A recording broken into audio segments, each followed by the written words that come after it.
Good afternoon to everyone, and welcome to this morning's webinar. For those of you who don't know me, my name is Michael Kelly.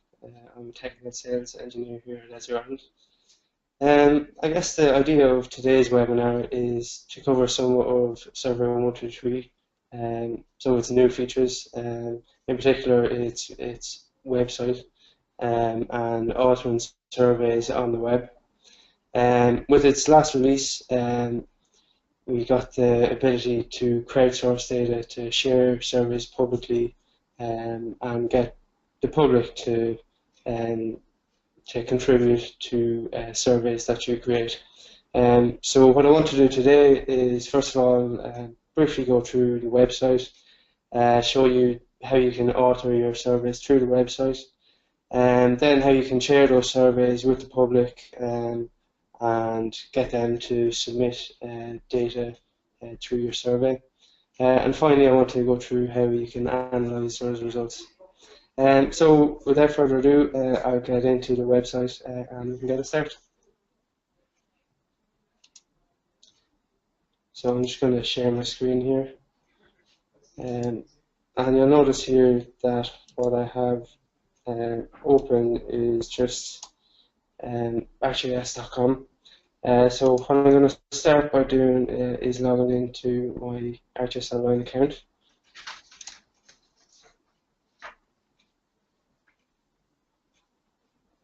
And what I'm going to do is I'm going to base my survey on an existing survey that was created by the Survey123 team. And some of you might be familiar with Survey123 Connect. This is one of the templates that have been made available. So I'm going to search. The query that I'm putting in is owner is going to be Survey123 for ArcGIS, and I'm going to search for damage then.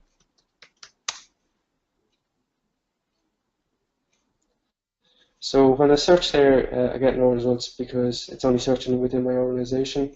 So I'm going to click this button down here, and that will search publicly within ArcGIS.com.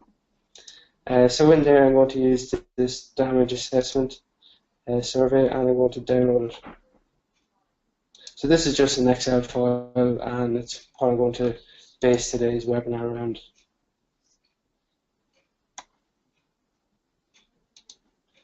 So you can see it's a relatively straightforward survey. There is 7 questions. You have some drop downs, a point question, some image, and then there's different parameters along here, such as required, some different appearance settings, and some default answers. And then finally you have some relevant fields that only appear depending on some logic in your form, as well as some calculations. So we're going to try and mimic this through the web browser. So in order to do that, I'm going to go back to ArcGIS Online here, and if you see up here, there's a relatively new button that was added, I think, in the September release, and allows you to open up the various different apps that you have available through ArcGIS Online. So I'm going to open up Survey123. And you'll notice in here I've already prepared kind of one already. So this is an existing form that I created called damage assessment. Now, what we want to do is create this again, essentially. So we want to base our survey around this Excel file, but created on the web. So in order to do that, I'm going to click this button up here, which is create a new survey. And before, you might have created through Survey123 Connect, which is Windows application, but today we're going to use Survey123 Web. I'm going to call it the same, so it's going to be Damage Assessment Webinar.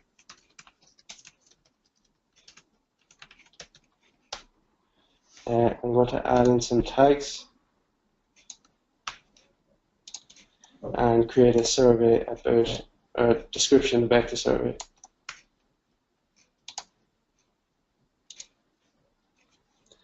So then I'm going to create this.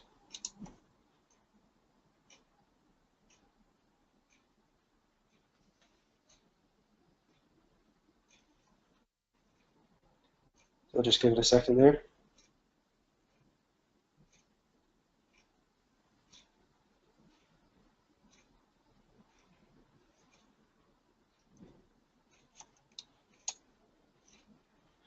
Okay, so what you'll see here is essentially the designer, the web designer, where you can create your survey through a browser.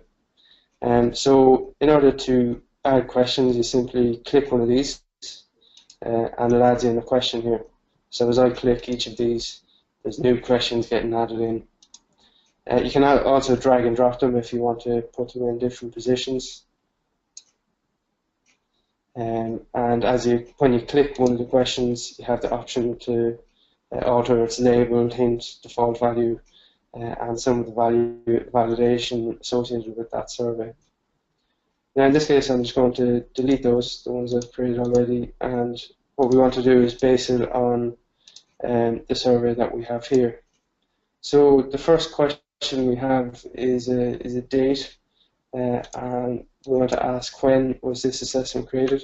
So I'm going to copy some of the labels and I'm going to create a date field. So this is going to be a date field, and I'm going to label it when was this assessment created. If you want to put in a hint, you can. And there's options here for your default value. So today we want it as the default date. So the default date is a calculation for today. So the equivalent of that through the web browser is just by selecting this submitting date. You can also add in some validation. So if it's a required question, you can specify that it's required, and you can limit it to a specific date range if you want. So that's the date question anyway. So we'll go on to the next one now, which is, what is this assessment about? So this is going to be a drop-down menu of type. So we have two different options here. We can either have this single choice here, or we can have a drop-down menu. So they're essentially the same thing. For those of you who are familiar with Collector, it's just a domain that's created in the background. In this case, we'll go with this option here, and I'll paste in the question. So what is this assessment about? Our three choices then are going to be the types. So we'll go in and check what's actually in here. So we have building, road, bridge, and railroad. Now you can go in and alter these here and say put in bridge here, railroad, and manually type them in if you want. And you have options then to add different choices and delete them if you want. So by clicking the add, you add one. By clicking the minus, you delete them. And you can also move them like that. But the easiest thing here, and an option that's very useful, is this batch edit. So if you click on this batch edit, you get a list of your options here, and you can literally paste anything in here from Excel or Word or anything, and it will take the text from it. And for each new line, it creates a new choice. So here we have 4 different choices: building, road, bridge, and railroad, and they're automatically brought in. So that's quite useful if you have quite a large list of choices. It's very straightforward to bring them in. You then have another option if you want to allow users to specify another field. So they can select either of the 4 choices you've input, or another. They can put in whatever field they want. You can modify the appearance then as well. So if you put it horizontally, it just kind of it makes the question just a little bit smaller, take up a little bit less room on the screen. So that's what I tend to go for there. Okay, so that's our second question. The third question, I think, is another select one. Yeah. So the question we want to ask is, what is the severity of the damage? So I click on the third question that we've already added in. So in this case, we're going to just go for a drop down just to show you the different options. I put in the label appropriately. And again, this is to have different levels in here. So I'm going to get my different levels. So it's completely destroyed, partially destroyed, or minor damage. I'm going to copy them. And again, do this batch edit thing here. And paste them in. So there we have our three options added in there. Is there anything else we have to add to that question? Yeah, so the default. So we want to add the default, so it's the third value. The third value is minor damage, so we can click this to make it the default answer. So by clicking to the left of the answer, it'll make it the default answer. And actually going back to question 2, we want to do the same thing. We want to make the default answer building. So we click on building to make it the default answer.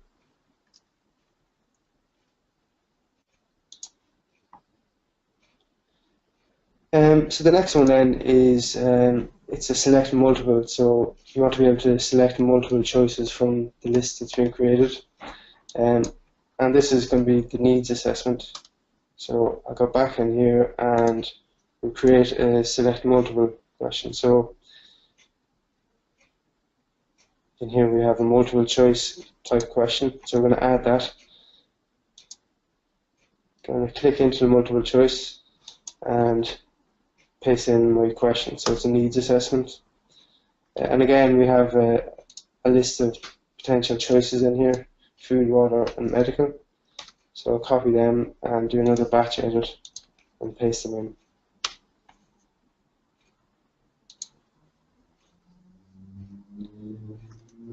In this one then as well, we have this or other.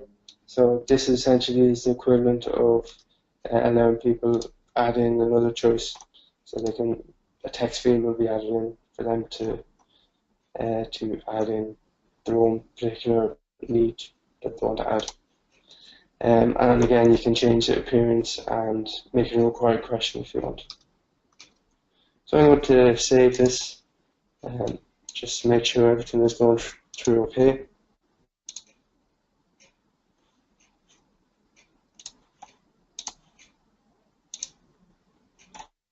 Okay, so you can see we got this saved successfully dialog button there. So we've got through 4 questions now, on to the 5th. So now we want to add in this location question. And so to add that in, we're going to add in a geopoint type question.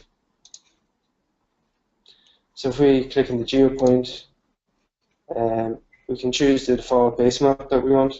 So in this case it's topographic, but we might want to change that to say OpenStreetMap. We might want to label it, so location, and then we might want to specify the default extent of that particular question. So we're going to here and going to Ashdown, given that that's where I am.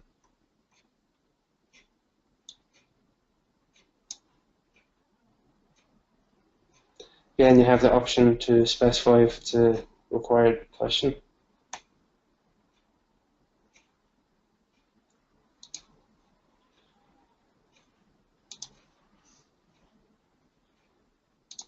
Okay, so our next question then is a photo question. So you want people to be able to add a picture if they want. So again, we go into add our question, we specify our type. In this case, it's an image, and this will allow people to upload their image. So the label for this was photo.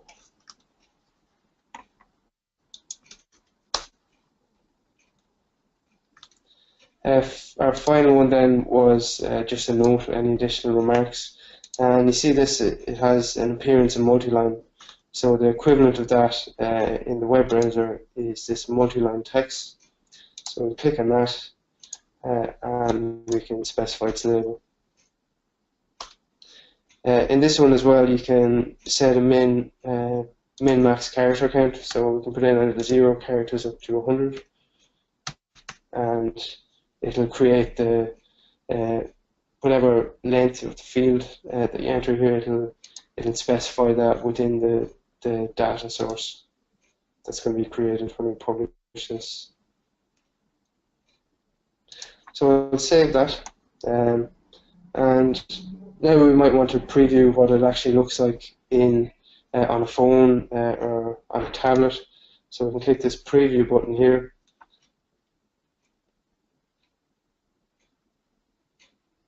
and it'll show you what the survey looks like. In this case, it's on a browser. We can do the same with the phone, and the same on a tablet.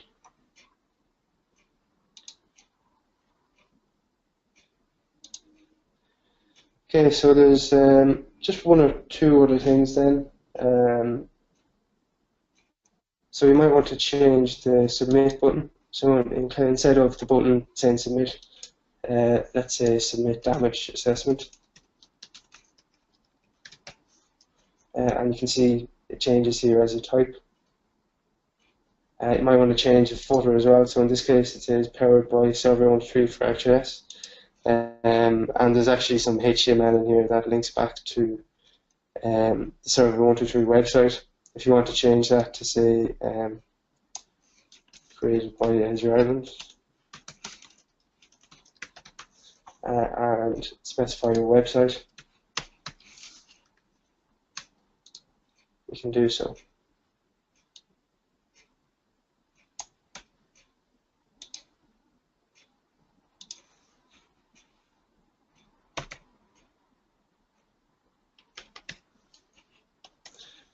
Okay, so we can save that then. And I think we're ready to go then. We've pretty much replicated what this damage assessment survey has, apart from this relevant field. So that's the final thing we want to do. So in this case, we want the needs assessment to show, to display only if the type of assessment is building. So in order to replicate that, we can go back into the survey and click on this, what is this assessment about? And we have this option here to set a rule. And so if I click that, another dialog appears, and you can set a rule. You can say, right, if building, you can show this other question. So in this case, we want to show the needs assessment, I think it was. So yeah, so if billing is selected in the choice list, then it'll show this needs assessment question. So just to show you what that looks like then, if we go into preview again and check what it looks like in a tablet.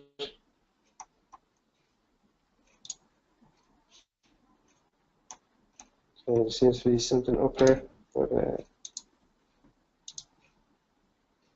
try it once more.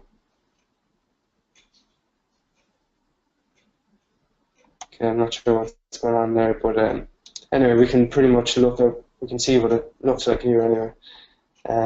We can see what's added in here is you have the rule that's stated up here. So if this is building, show for needs assessment, and you can see this here, which specifies that it only shows if 2 is equal to building. Okay, so we're happy with the design of our survey now. I've saved it, and I guess the final thing really is to team it up. So if you want to change the color scheme or add in a nice background, you can do so based on the styles that are available here. And you can also change the settings. So once someone submits the survey, you might want to change what the message is. So I'm going to just alter that slightly.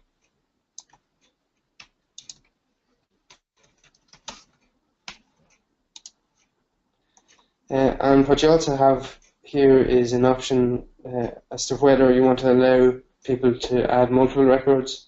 So you can turn that on or off if you want. So I'm going to save that then, and Now what we want to do is actually publish it.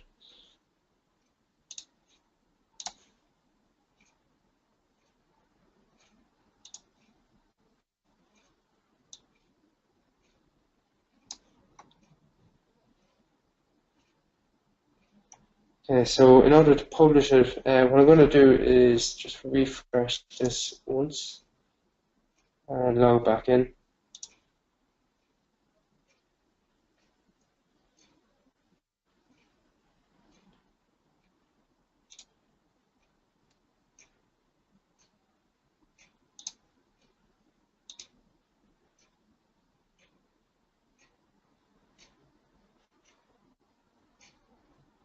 And once we do that, we'll again go back to our survey screen and see this this damage assessment webinar has been added in here with no records, and we can design it as we want. So everything is saved here as before, apart from actually our set rule isn't here, so I'm going to just add that in again. So if building show needs assessment, and we'll save that. Okay, so now we want to publish it. So what I'm going to do is just click the publish button. So this is the equivalent of creating a feature class in ArcMap and sharing it as a service in ArcGIS Online. This is going to create all that. So it's going to create two items, a feature layer with these fields, along with form item, and this is going to specify the logic, the Survey123 logic. So once your survey has been published, then it's ready to go, and you're given a link up here. So if we click this link up here, we can see what our survey looks like.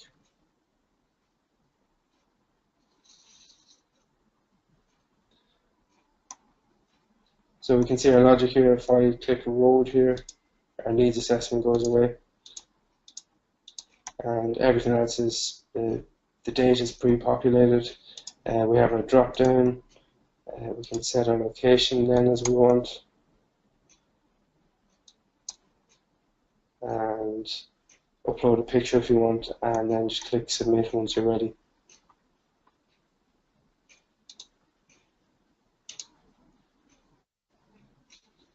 Now, the one thing you have to be careful of here is we want to share this publicly. So what we're going to do is going to collaborate and share it with everyone. So this is going to share your survey with everyone, and it will be publicly available.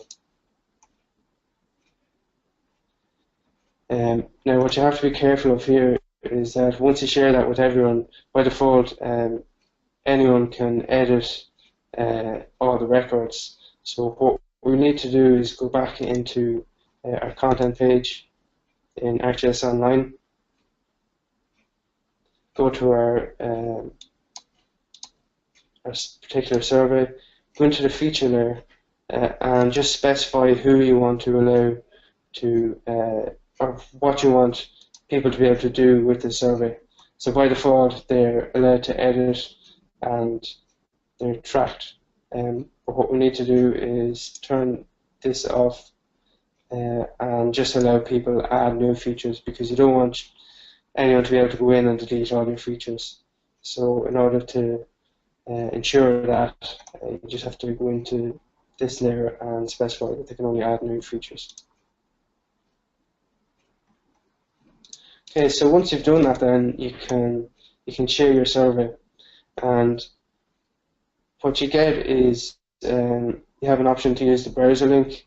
So this will be like equivalent to your GeoForm. It's just an app that can be accessed in the browser. But what you also have is you have an option to open it through the Survey123 field app. So instead of HTTP here, you've got this ArcGIS-Survey123, and if that's opened on a device that has Survey123 app, the Survey123 app installed, then it'll open up the app, download download the form onto the Survey123 app, and then they can submit surveys through that. Okay, so what I'm going to do is copy both of these. So I'm going to copy this URL and put them into just an email. I'm going to open up my Outlook, open a new email, and I'm going to say, right, so this one here is going to open in a browser.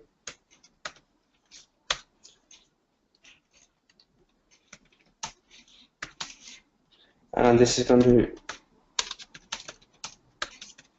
open in the Survey123 app.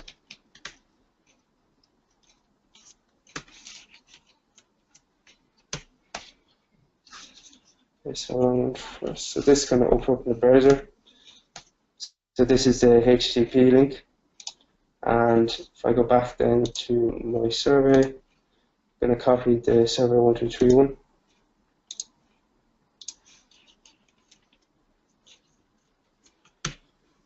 And hyperlink that. Again, this is going to be actually Survey123. So I'm going to send that to myself.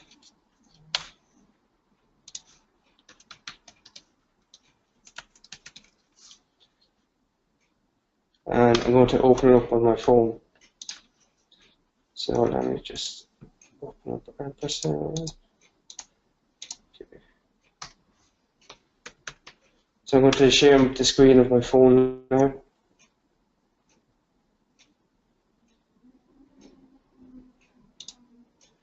And I'm going to refresh my email. And I think I sent that. Let me just check.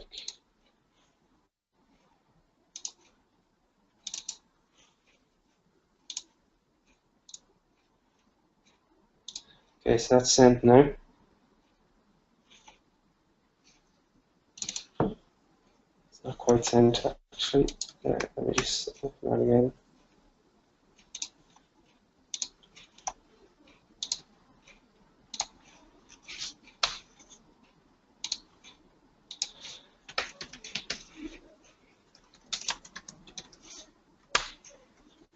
Okay, hopefully, yeah, that's sent now.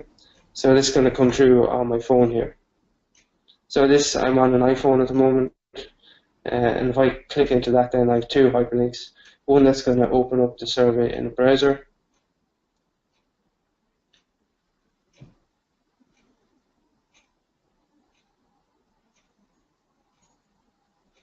and so there's our damage assessment survey,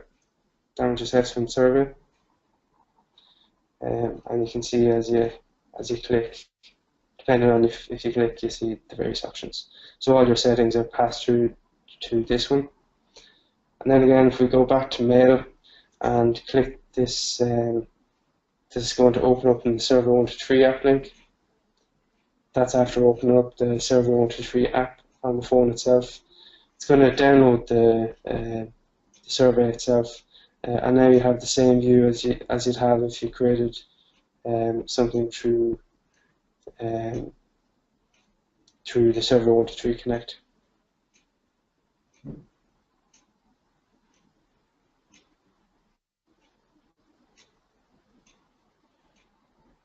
So there's there can be problems with the emails sometimes. So the best way to do this is if you can host a web page somewhere and have a hyperlink with the Survey123 app link in it. This is because of security concerns. Sometimes, specifically on Android devices, I think there's some problems. If you have it in an email, it doesn't allow you to open it up in the app. But you can check that out anyway.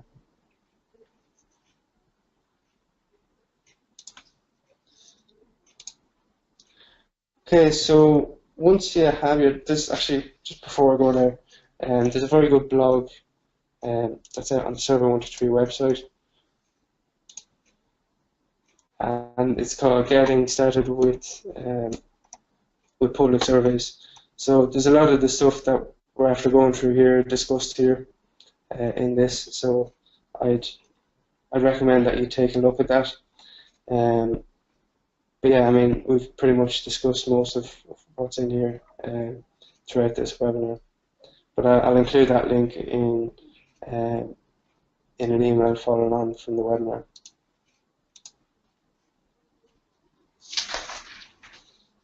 Okay, so finally, once we have our survey created, we've shared it with people, and we have loads of data that's after coming back to us, and we want to look at it. So that's why I created this survey in advance of the webinar, because I wanted to put in some records into the survey. So as you can see here, I've over 8,000 records in the survey. If I click into it, you can see where it is. It's around Dublin 15. I have lots of different points in here. So what you have the option of doing here is, this is kind of like the table viewer in the ArcGIS Online map viewer, but you can expand the table and have a look at the different things and click on the individual results. And if you want, you can print the response. So you'll notice here various answers that were given and the location of that particular record. So you can zoom in, and if you as you change this, it'll change the print response. So if I click print current response, it's going to print at that extent. So you can see here it's printing at that extent there.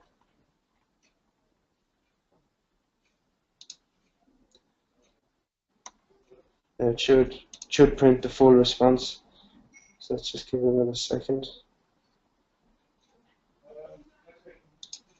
I'll try another record and just see if it'll print. Okay, I'm not sure why that's happening. But what should happen is it'll print the answer to each question. Let's just try it once more. Okay, I'm not sure what's going on there, but I'll have to check that out.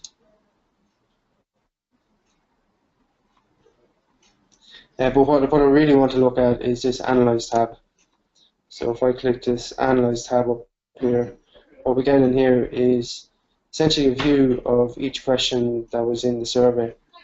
So in this, the first question was, when was this assessment created? And you can see that most of them were, you can see the values that were given. So most of them were on the 10th, around the 10th, 11th. And you can see that you have about 2,000 every couple of days. In particular, you can see the count in table view as well. So you can see on the 11th, 10th of November, 1,999, whereas on the 20th of November, 1,998 surveys were submitted. So if you want, you can hide this table as well and reset the histogram if you want. But I just thought it looked a wee bit better if you just had the 4 dates where most of them were submitted. You then also have, so for each question you have kind of an Analyse tab like this that shows you a summary of the results. So in this case here, we're looking at what's the assessment about. And again, there's about 2,000 for each of them. If there's nothing in order, you can hide the other response. You can remove it like that. So if you empty the categories, and if you have another response, you can just look at the other responses. Now, in this case, they don't have any. So if I click this, they'll all be on. But if people have specified other types, then they'll appear in here. You can also change this into like a bar chart or a pie chart, or you can look at it in map view. And the map view automatically symbolizes, so it's using the smart mapping capabilities from ArcGIS Online, and you can see the different what the different colours specify.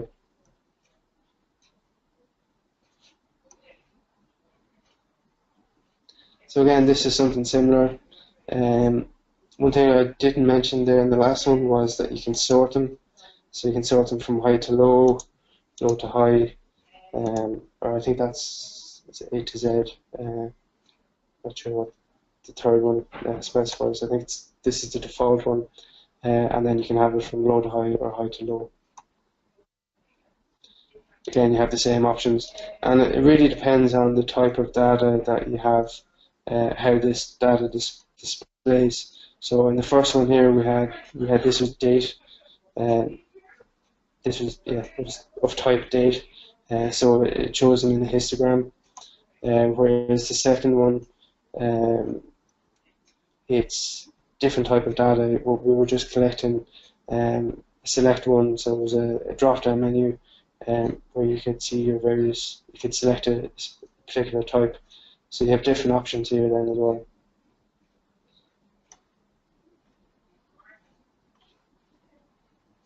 Again, it's the same with the needs assessment. So you have a column or a bar chart, and you can get rid of the empty categories and hide the table. The photos don't show because there's no way of aggregating photos at the moment. But if you have like just a text field, so our last field was multiple lines of text. What it can do is create a word cloud. Now in this case it hasn't displayed because if you have more than 500 answers, your browser might not respond well, so it's kind of disabled by default. But I can show it anyway, and it creates a word cloud of the various answers that were given. And again, kind of a summary of these answers. So once you're happy with the way these are displayed,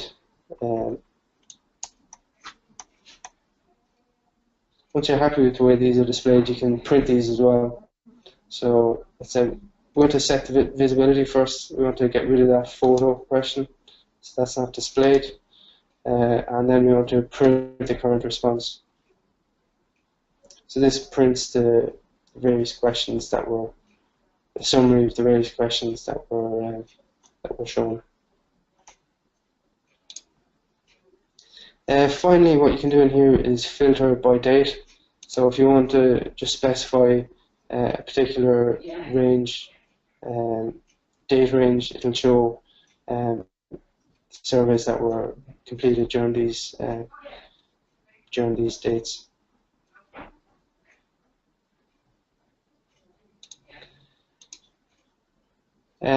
Again, there's a very good blog post on the Analyse tabs.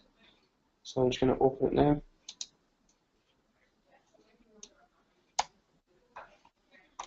So it goes through the various different types of data that you can have. So we've seen most of these: the pie charts, histograms, word cloud, the actual map itself, the date ranges,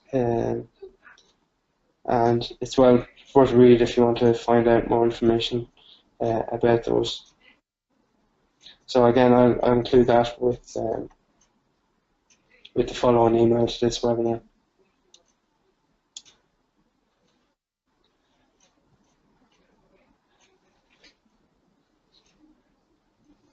So finally, I suppose you might be interested in what's coming next for Survey123. So what I'm going to go into is the Survey123 group in ArcGIS Online, or in JUnit. And if you go into the content here, you can see the different blog posts that have been posted by a lot of the different people in Esri, particularly Ishmael does a lot of them, and they're quite useful. But if you look at this 1.9 release, which was just the last release a couple of weeks ago, you can see that he mentioned some of the things that are going to be included in the next release. So there's going to be an overhaul of the submission URL. So this is particularly for Survey123 Connect. So this is going to be quite a nice feature.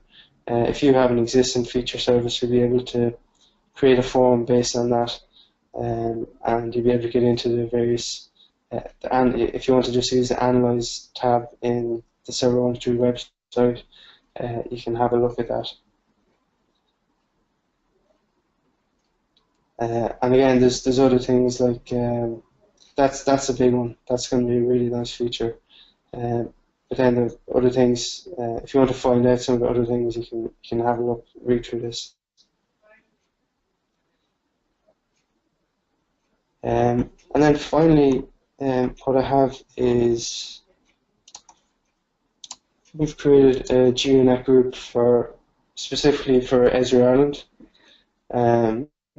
So if you want to have a look in there, we've put in all the videos from all the webinars for the last year or two, and some blog posts, and we're going to use this to post any content from like webinars, to show the upcoming webinars, any blog posts that we're doing, and if you have any questions, you can put them in here, and hopefully we'll be able to help. So after this webinar, I'll be pushing the webinar onto YouTube, and I'll share it through this group, as well as email it out to anyone who registered. So that's pretty much all I have for the moment. That's all I wanted to cover in the webinar anyway. So if anyone has any questions or feedback, feel free to push them into the questions. I see there's a couple there already, so let me have a look. So the first one is, can you add more than one photo? I don't think it's possible at the moment with through that interface, through the website interface anyway. Not at the moment, but I'm sure that's on the to-do list. Can you link the survey to scheduler that could mute people, that could route people to specific locations? I'm not 100% sure what you mean by that, but I can have a look at it again. Can you modify publish survey? No, you can't modify publish survey, but what you can do is, if you have an existing survey, there is an option to save as. So this will allow you to save it as a copy of it, and then you can share it again, but it'll be a slightly different, it'll be a different ID on it, so it'll be a different survey. So at the moment, there's no way to republish the survey or modify what's there already.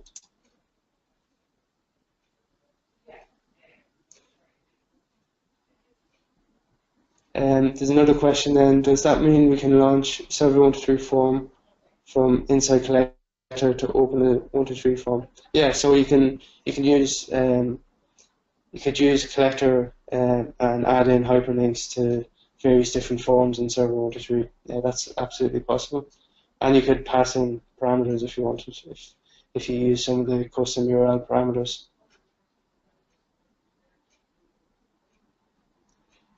So I think that's all the questions I have at the moment.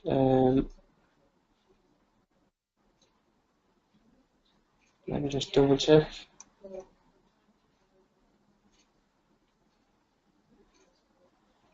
Yeah, so that's all I have for the moment.